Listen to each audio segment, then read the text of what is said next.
Her phone buzzed again. It was the third message that night. But this time, she didn't hide it. Emily sat at the kitchen table, the screen glowing in the dark, her fingers hesitating above the reply button. The name on the screen wasn't James. It wasn't her husband. It was someone else. Someone who made her feel seen again. Someone who said things James hadn't said in years. Beautiful, wanted, alive. James came home late. The door creaked. He took off his shoes quietly, walked past the kitchen, and stopped. He saw her there, not surprised, not hiding, just looking at him. The silence between them stretched like a thin thread. And then he spoke, softly. Is it him again? She didn't answer, but he already knew. Emily looked down, ashamed. Maybe just tired. I didn't mean for it to happen, she whispered. James didn't shout, didn't slam the door, didn't ask why. He just walked to the sink, washed his hands, and said the words that broke her. What can I do? For you won't need anyone else. Emily froze. She had expected anger, tears, blame, even silence. But not that, not love, not the kind that chooses to stay when it has every reason to leave. They had been married for 7 years. Not perfect years, not terrible ones either. Just life. Bills, laundry, work, occasional hugs, fewer laughs. And slowly, quietly, distance grew between them. Not because of fights, but because of all the things they didn't say. Emily didn't fall for the other man because she wanted to destroy her marriage. She just missed herself, missed the way she used to laugh, the way her eyes lit up when someone said she mattered.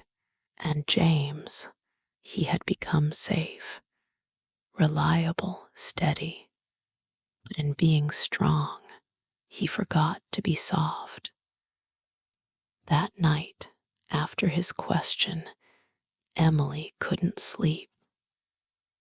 James didn't touch her, didn't ask more.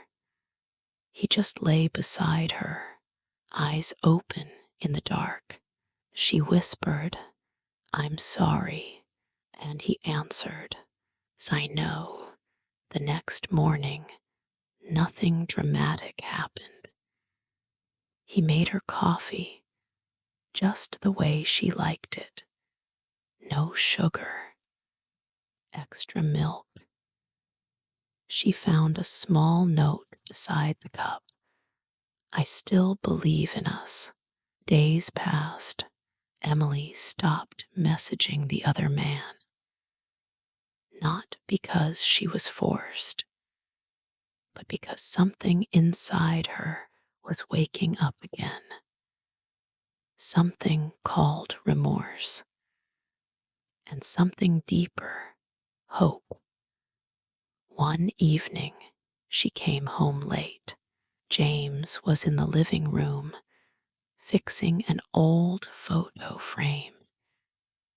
It was their wedding photo, faded, cracked, but still them. Emily sat beside him.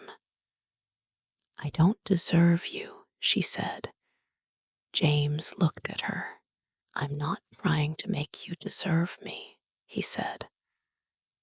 I'm trying to be the man you choose, even now. That night, she cried in the shower. Not because she felt guilty, but because she had almost lost something rare, a man who loved not just the best of her, but even the broken parts. One Sunday morning, they went for a walk, like they used to. No phones, just trees. Quiet. James stopped and asked her, Do you still love him? Emily shook her head. I didn't love him. I loved how he made me feel. James nodded. I want to make you feel that way again. And he did, not with flowers, not with grand gestures, but by asking how her day was, by noticing when she looked tired, by laughing at her jokes again, by remembering the song she used to hum in the kitchen.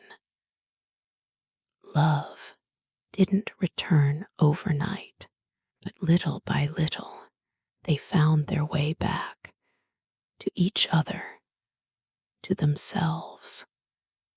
A year later, Emily asked him, Why didn't you leave me?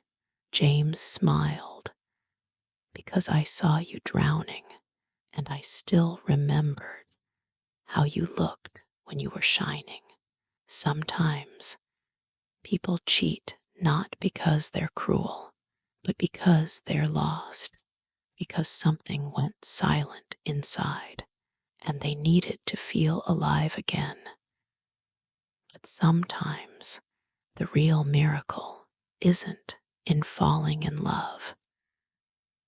It's in choosing to stay when staying feels harder than walking away. Would you stay if someone broke your heart but didn't stop loving you? Tell us in the comments. Your words might help someone else find clarity today.